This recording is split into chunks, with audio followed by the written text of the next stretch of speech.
Revenge wasn't something I ever thought about. At least, not until that night. It started with a phone call. Late, past midnight. I almost didn't answer, but something told me to pick up. Hello. A pause. Then a familiar voice, cold and sharp. You should sit down. I didn't need to. The second I heard his voice, my legs locked up and my grip on the phone tightened. Ethan Carter. My best friend.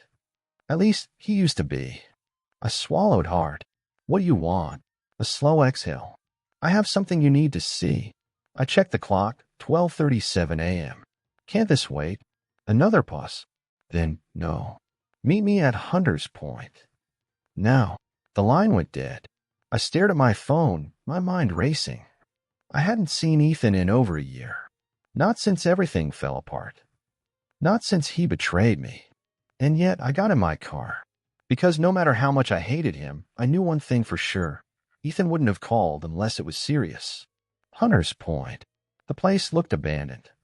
Just a stretch of land overlooking the city, barely lit by a single street lamp. Ethan stood near the railing, hands in his pockets, waiting. I pulled up, left the engine running, and got out. Talk. He turned, his face unreadable. A scar ran across his cheek, a new one. Been a while, he said. I crossed my arms. Get to the point. Ethan studied me for a second, then reached into his jacket. For a moment, I thought he was pulling a gun, but instead, he tossed me something small. A USB drive. I caught it. What's on this? The truth. His voice was flat. Everything you need to bury him. My blood ran cold. Bury who? Ethan took a step closer, lowering his voice. Landon Royce. My stomach twisted. The name hit like a sledgehammer. Landon Royce, the man who ruined my life. I gritted my teeth. You expect me to believe you suddenly grew a conscience? Ethan scoffed. I don't expect you to believe anything. But I know you want payback. He nodded at the drive. That's how you get it. I hesitated. Landon Royce was untouchable. The kind of man who destroyed people for fun. He had money, connections, and power. And a year ago, he used all three to set me up, making me take the fall for something I didn't do. Because of him, I lost my career, my reputation, and almost my freedom. And Ethan, he had been right there when it happened. My fingers tightened around a USB. Why now? Ethan sighed, looking away. Let's just say, I learned the hard way that Landon doesn't have friends. Just people he uses until he doesn't need them anymore. He turned back to me, eyes dark. I was next. For the first time, I saw it fear. Ethan Carter was scared. I exhaled slowly. And what do you want? Ethan shook his head. Nothing. I raised an eyebrow. You're just giving this to me? He smirked slightly. Call it insurance. If I go down, I want him to go down with me. I didn't trust him. Not for a second. But that didn't matter. Because if this drive really had something on Landon Royce, I was going to use it. The first thread. I drove home, heart pounding, and plugged a USB into my laptop. A single folder popped up. Royce files. Inside, there were videos, emails, bank statements, evidence. Real evidence.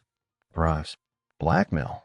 A full list of the people Landon had destroyed over the years. And at the center of it all, me. One of the videos showed him talking to someone I recognized, one of the prosecutors in my case. Landon leaned back, smug as ever. Make sure he takes the deal. If he doesn't, we'll find another way to handle it. I clenched my fists. He set me up. He made sure I went down. And now, I finally had a way to take him down. A warning. A knock at my door made me jump. I checked my phone, 2:14 a.m. No one should be here. I grabbed a knife from the kitchen and moved to the door, checking the peephole. A man stood outside, dressed in black, face obscured by the shadows. Something was wrong. I stayed silent. After a moment, the man stepped back, pulled out a phone, and made a call. I barely heard the words, but my stomach dropped when I did. Yeah, he has it. The call ended. And the man walked away. No turning back. I locked the door, breathing hard. My hands were shaking, but my mind was clear. Landon knew. I didn't know how, but he knew. which meant I had two choices: run or finish what I started. I glanced back at my laptop, at the files that could destroy him. Then I made my decision. This wasn't just about revenge anymore. This was war. I barely slept. Every time I closed my eyes, I saw him. The man at my door. The way he stood there, calm, waiting, like he already knew how this would play out. And Landon Royce? He was the type of man who didn't give second chances. By morning, I had a choice to make. Go on the run or go on the attack. I chose the latter. The first person I called was Devin Grant. Devin was an ex-reporter turned private investigator. He had been digging into Landon for years, but every time he got close, Landon buried the evidence and the people holding it. If anyone could help me, it was him. I met him at a coffee shop, one of those out-of-the-way places where no one asked questions. Devin sat in the back, wearing his usual leather jacket, a cigarette burning between his fingers. He looked up as I approached. Well, well, if it isn't the dead man walking. I sat down. You know. He smirked. Landon's been sniffing around. Word is, someone's got dirt on him. He exhaled a slow stream of smoke. I take it that's you? I slid the USB across the table. Devin raised an eyebrow, but plugged it into his laptop. His smirk disappeared as he scrolled through the files. Jesus, he muttered. This is... He looked up at me, expression serious. Where the hell did you get this? Ethan. Devin's jaw tightened. And you trust him? No. Good. He leaned back, rubbing his temple.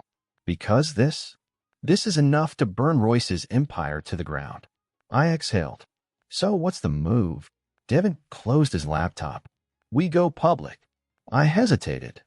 You sure that's the best play? He gave me a hard look. You don't play chess with Landon Royce. You flip the board before he does it first. I clenched my jaw. He was right. But then my phone buzzed. Unknown number. I answered. Yeah. A deep voice, smooth and casual. Morning, Adam. My blood turned to ice. Landon. I swallowed. What do you want? A chuckle. Let's not pretend, shall we? I know what you have. I didn't say anything. His tone darkened. You're making a mistake. Devin gave me a sharp look, mouthing, hang up. I didn't. Landon sighed. I'll make it easy. Name your price. I almost laughed. You think this is about money? No, he said smoothly. I think it's about revenge. And you're not built for it. I gritted my teeth. Guess we'll find out. A pause. Then a slow, amused chuckle. I'll give you one chance, Adam. Walk away. Silence. Then he added, or you'll regret it. The call ended. I stared at the phone, my heart pounding. Devin stubbed out his cigarette. Well, he said, guess that means we're on the clock. We split up. Devin went to work preparing the files for release while I checked into a hotel under a fake name. I needed to lay low. But that night, everything went to hell. At 2:43 a.m., I woke up to my hotel room door clicking open. I shot up, heart hammering. Someone was in the room. The lights were off, but I saw a shadow moving near the door. I didn't think. I lunged. We crashed into the table, sending a lamp to the floor. I grabbed the guy's wrist, twisting hard. He grunted in pain, dropping the knife he was holding. I reached for it, then froze. Ethan. We locked eyes, both of us breathing hard. What the hell are you doing? I hissed. He didn't answer. Just yanked his wrist free, backing up. Then I saw it. His phone, still on a call. I grabbed it before he could react and looked at the screen. Landon Royce. I stared at Ethan, my pulse spiking. You were never on my side. He exhaled, rubbing his temple. Look. I threw the phone at the wall, shattering it. You set me up. His jaw tightened. I didn't have a choice. I stepped closer. And what's your choice now? He hesitated. Then, almost too soft to hear, run. I barely had time to process that before a gunshot shattered the window behind us. Glass exploded. I hit the ground, rolling behind the bed as another shot rang out. Ethan ducked next to me, breathing hard. They're here. No kidding. I glanced at the broken window. A sniper. Ethan pulled something from his jacket and slid it toward me. A gun. I stared at it. You expect me to trust you? He met my eyes. I expect you to survive. I grabbed it. A third shot cracked through the air, and I heard footsteps outside the door. No more hesitation. No more waiting. I took a deep breath, gripped the gun, and made my choice. I wasn't running anymore. This time, I was going to end it. My pulse pounded in my ears. I gripped the gun tighter, every muscle in my body bracing for what came next. The sniper had stopped shooting. They were coming inside. Ethan and I crouched behind the bed as the hotel door clicked open. A slow, deliberate sound. Whoever was on the other side wasn't rushing. They wanted me to know they were here. I held my breath as a shadow stretched across the floor. A heavy boot stepped inside. Then another. Two of them. The first guy moved toward the center of the room, scanning for movement. The second lingered near the door, gun raised. They thought I was hiding. I wasn't. I moved fast, popping up from behind a bed and firing first. Bang, bang. The first guy barely had time to react. One shot to the chest, and he dropped like a brick. The second spun toward me, his gun coming up. Ethan tackled him. They crashed into the dresser, sending a lamp smashing to the floor. The guy struggled, but Ethan got his arm around a man's neck and yanked apart. A sickening crack. Then silence. Ethan let the body slump to the floor, breathing hard. We stood there for a second, both of us catching our breath. Then Ethan turned to me. "We need to go. Now." He was right. I grabbed my bag and we bolted, slipping out the fire exit before backup arrived. We made it 2 blocks before Ethan pulled me into an alley. "We can't just run," I said. "They'll find us." He nodded, still catching his breath. "Yeah, but you've got one shot at this." I narrowed my eyes. "What do you mean?" Ethan hesitated. Then finally he said, "Landon doesn't just kill people. He erases them." I stared at him. "He has cops, feds, even journalists in his pocket," Ethan continued. "If you think going public is enough, you're wrong. He'll make you disappear before the story gets traction." I clenched my fists. "Then what do you suggest?" Ethan exhaled. "We take him down from the inside."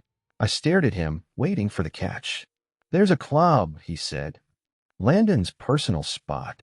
It's not just a place to party. It's where he makes deals, handles people who get in his way." I nodded. "And you think I can just walk in?" Ethan gave me a hard look. "Not alone." I frowned. "Who do you?" Then I realized. He meant himself. 2 hours later, we stood outside the Mirage. The club was high-end, exclusive. No signs, no advertisements. Just a long line of expensive cars, guarded by men with earpieces. I swallowed. "And you're sure we can get in?" Ethan smirked. "Trust me." We walked up to the entrance. The bouncer barely glanced at Ethan before stepping aside. No questions. No pat-downs. I followed him in, my gut twisting. The club was packed. Dark red lighting, smoke curling through the air, expensive suits and designer dresses everywhere. A slow, heavy bass thumped through the floor. At the center of the chaos was a private booth. And sitting inside, Landon Royce. He was laughing, drink in hand, surrounded by people who had no idea what he really was. My grip tightened around the small gun in my jacket. This was it. The moment. Ethan leaned in. "Don't do anything stupid." I wasn't planning on it. I was planning on finishing this. I exhaled, steadied myself, and walked toward the man who ruined my life.